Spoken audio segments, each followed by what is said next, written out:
Good morning, friends. Today we shall analyze Shakespeare's another sonnet that is not marble nor the gilded monuments. The sonnet that we have completed last time was Shall I Compare Thee to a Summer's Day? This is another sonnet which is in your syllabus for your study. So far, the introduction of the poet or William Shakespeare is concerned, we have already done in our previous lecture. But just to remind you a little about the poet, here I will tell you. That is, he was an English poet, playwright, an actor, and widely regarded as the greatest writer in the English language and literature. He is considered as the father of English literature. Was born in 1564 and died very young in 1616. Sometime between 1585 and 1592, he began his successful career in London as an actor, writer, and part owner of a playing company called the Lord Chamberlain's Man. Later, it was known as the King Man.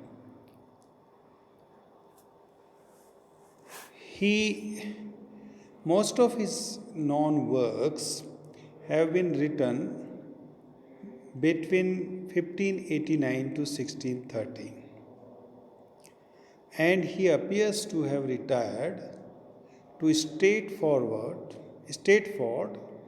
around 1613 at the age of 49 only, where he died after 3 years. So at the age of 52, he died. He is often called English national poet, as you know very well. And we know that he has written so many comedies and tragedies, famous tragedies, as well as some histories also written by William Shakespeare. Some of his famous tragic plays, that is tragedies, I also told you last time, are like Macbeth, like Hamlet, King Lear, Othello, etc. These four tragedies are the famous tragedies written by William Shakespeare. There are certain comedies also which are famous, like As You Like It, Much Ado About Nothing, The Merchant of Venice, like that. So, this is what we have about William Shakespeare. As I also discussed with you about the sonnet in our last lecture, that a sonnet is a short poem of 14 lines, okay, as we have written by William Shakespeare. But the sonnet, there are two kinds of sonnets. One is called classical or Miltonic sonnet, and the second is called Shakespearean sonnet. And we have been reading here Shakespearean sonnet. So, what is there? What is the structure of Shakespearean sonnet? In fact, Shakespearean sonnet, as you know, contains 40 lines, but it contains three quatrains, three stanzas, each containing 4 lines. So, stanza number 1, 2, and 3. And then the remaining 2 lines are called couplet. So 3 quatrains plus 1 couplet. This is the important feature of Shakespearean sonnet. The rhyme scheme of Shakespearean sonnet is also different from the Miltonic one.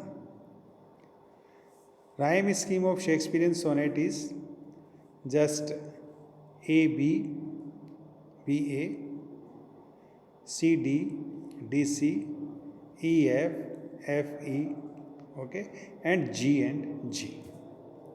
That is first line rhyming with the third line and the second line rhyming with the fourth line, and in this way.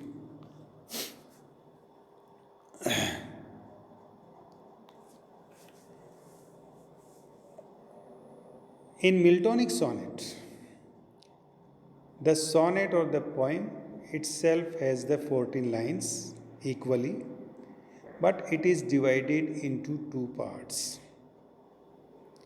that is octave and sestet. In octave we have 8 lines, that is 2 stanzas, and in sestet we have 6 lines, the last 6 lines. So this is the basic difference between Shakespearean sonnet and Miltonic sonnet. The rhyme scheme is also different of Miltonic sonnet, that we will see when we go with Miltonic sonnet. Now come with the poem. That is for today. We have not marble nor the gilded monuments of princes shall outlive this powerful rhyme, but you shall shine more bright in these contents than unswept stone besmeared with sluttish time. So this is the beginning stanza of our poem. The title of the poem is also same, the first line, not marble nor the gilded monuments. So here the poet, as you know that most of his sonnets are referred to his friend whose name is supposed to be W.H., and the other sonnets, about 26, which have been addressed to a dark lady about whom we have no knowledge. So this sonnet also might be addressed to his young friend, but it is for a soldier. That is, his beloved may be a soldier, his friend may be a soldier. So, written for a soldier. Now, see the difficult words that we have in these 4 lines. That is gilded monuments. Gilded means the golden, gold plated monuments. Monuments we know, which are raised in memory of the departed soul or the person.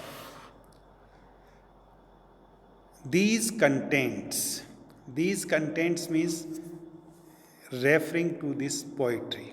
Content, the poem or the poetry. Unswept stone. Unswept stone means here a stone monument that is left uncared for, which is not cared. Therefore, it is unswept stone. Besmeared. Besmeared means tarnished, खराब हो जाना, बेकार हो जाना, घिस जाना. Sluttish, that is of unclean habits and behavior, because of the unclean habits and behavior. So here in these lines William Shakespeare or the speaker says that not marble nor the gilded monuments, कि neither marble nor the gold monuments, gold plated monuments, which are made by the kings, which are made by the princes, which are made by the emperors of princes, for the princes or of the princes, shall outlive this powerful rhyme. Shall outlive this powerful rhyme, will not outlive. Meaning is here कि neither marble nor the gilded monuments. So, monuments which are made of the marble or the gilded or the gold for the princes or of the princes shall never outlive, shall never outstint this powerful rhyme, shall never surpass this powerful rhyme. So, the poet in the very beginning stresses the powerful rhyme. So, it is the poetry which cannot be outlived by the monuments made of marble or the gold. That is, that princes, in order to keep in memory, in order to remember the princes or the kings, their statues are being made, their monuments are being made, so that the people or the generation that comes after shall remember them. But here the poet says that his beloved soldier's statue or the marble or the golden monument shall not outlive this powerful rhyme, this poetry. Meaning is that this poetry is permanent, the poetry is eternal, where the soldier, his beloved soldier, will be remembered forever. Whereas the monuments made of the marble or the golden are temporary, are to decay, are to decline, are perishable. But you shall shine more bright in these contents. So the speaker says, so you means here addressing to the soldier, beloved soldier, you will shine more brightly in these contents, in this poetry, in these lines that he has written in praise of him. Then unswept stone besmeared with the slutty stamp. Then you will shine in these unswept, in these stone monuments which are uncared and which are tarnished because of the sluttish time, because of the unclean habits and behavior of the people, because of the passage of the time, these monuments which have declined and decayed and destroyed. So, O my dear friend, O my dear soldier, you shall be remembered in my lines, in these lines, in this poetry, better and for a long time than the princes who makes their monuments of marble and of golden in order to remember. So, the poet says that this piece of poetry will remain alive because this piece of poetry is alive. This is permanent, longer than the stone statues and gold statues, gold monuments, which are built by royal men. So, royal men, why do they build these statues and monuments? So that they become immortal, so that the people or the generation that comes after remember them, or so that they can be remembered by the future generations. So the poet's beloved soldier here referred as you shall be remembered through this powerful poetry. So here we have a comparison between the poetry, between the poem and the monuments which are made of stone and gold. So statues, they will be neglected, they will be wear out with the passage of time, they will be destroyed. But he means to say that poetry will remain alive, and therefore the soldier, the young soldier, you will shine always as fresh as ever in these lines. So through the poetry, the poet's beloved will also shine for all times to come. So this is what we have the meaning of these 4 lines. Okay? Now come to the another 4 lines, that is the second stanza of this poem. When wasteful war shall statues overturn and broils root out the work of machinery, no Mars his sword nor war's quick fire shall burn the living record of your memory. So, living record of your memory, that is the poetry. Your record about you that has been mentioned in this poetry. This is the living record. This will live forever. So, when wasteful war shall statues overturn, wasteful war are always wasteful. They are never useful, we know. War brings only destruction, no construction at all. So, when such kind of war takes place, when the battles, when the fights are there between the kings, between the emperors, statues overturn. So, they shall overturn the statues. They destroyed these statues which are made for the princes to keep them remember. And broils root out the work of machinery. And broils means storms, fightings, disturbances, tumult, achanak, attack. They root out the work of machinery. They will also destroy the work of machinery, the work that is of monuments, built by masons, built by कलाकार जो होते हैं, artist बनाते हैं, उनके द्वारा जो work of machinery है, that will also be destroyed by the tumult, by the fighting, by the disturbances, by the broils, especially in war. युद्ध में क्या होता है? युद्ध में ये स्टेचूज वगैरह, मेमोरियल्स जितने होते हैं, उन सबको जो है कि एनिमीज़ की जो सेना होती है वो उनको नष्ट कर देती है. We have also experience in our country the outsiders who attacked upon our country in past, they tried to destroy the statues, the cultures, the memorials, the symbols of our culture in our country. They also attacked upon many religious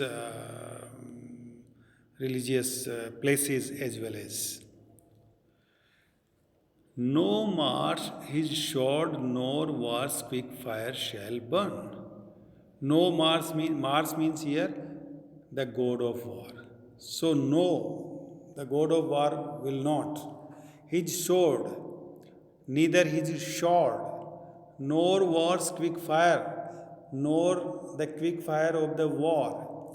So neither Mar nor his sword, nor the quick fire of the battle or war shall burn, would be able to burn, would be able to destroy the living record of your remembrance, living record of your memory.